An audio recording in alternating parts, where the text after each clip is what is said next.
అసలు త్రివిక్రమ్ గారితో మీకు పరిచయం ఎలా జరిగింది అసలు? అంటే త్రివిక్రమ్ గారు ఫస్ట్లో పంజాగుట్ట వచ్చినప్పుడు వాళ్ళు కొన్ని చాలా ప్రాబ్లమ్స్ ఎదుర్కొన్నారు సార్. చాలా కష్టపడ్డారు, చాలా ప్రాబ్లమ్స్ ఫేస్ చేశారు వాళ్ళు. అలాంటి మూమెంట్లో నాగార్జున దగ్గర శేషు గారు అని చెప్పేసి నాగార్జున కో డైరెక్టర్ ఒక అతను నన్ను తీసుకెళ్ళి ఫస్ట్ త్రివిక్రమ్ కల్పించాడు.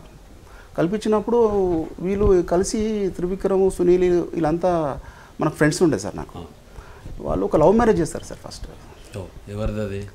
భీమవరం నుంచి ఒక లవ్ మ్యారేజ్ వీళ్ళు కలిసి ఒక ఫ్రెండ్కి లవ్ మ్యారేజ్ చేస్తారు. చేసినప్పుడు అక్కడ నుంచి ఒక సోమోలు వచ్చేసి త్రివిక్రమ్ దగ్గరకు వచ్చేస్తారు రూమ్కు. మొత్తం పోలీసులు అంతా కలిసి త్రివిక్రమ్ సునీల్ కలిసి చేశారు. వరకు ఆ రూమ్లో అంతా వచ్చేసరికి అక్కడ అంతా అడవిడి అమ్మాయి తాలూకు ఫాదర్ అమ్మాయి తాలూకు ఫాదర్ వచ్చేసి సమ్ గడబడి గొడవ జరుగుతున్నప్పుడు ఇలాంటి సెటిల్మెంట్ చేసేవారు అప్పట్లో. రియల్గా చెప్పాలంటే రియల్గా ఆయన డైరెక్టర్ కానప్పటి నుంచి ప్రతి దాంట్లో ఆయనకు ఆసక్తి, అంటే you have to do good things అనేది ఆయనకు చాలా ఇంట్రెస్ట్ సార్ ఆయనకు. అప్పుడు నాకు సునీల్ ఫోన్ చేశాడు.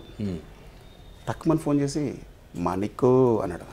ఏంటి సునీల్ అన్న అంటే ఇట్లా అర్జెంటుగా నువ్వు రాగలుగుతావా, పంజగుట్టకు సీన్ చెప్పాడు అని అన్నాడు. ఏం ప్రాబ్లం అండి, ఇట్లా జరిగింది అన్న. టక్మా ఒక వ్యాన్ వేసుకొని 10 మందిని కూర్చోబెట్టుకొని వెళ్ళాను సార్. వెళ్ళిన తర్వాత అక్కడ కూర్చొని కొద్దిగా సెటిల్మెంట్ చేసేసి అట్లా మా ప్రయాణం స్టార్ట్ అయింది. ఏంటండి వీడియో నచ్చిందా?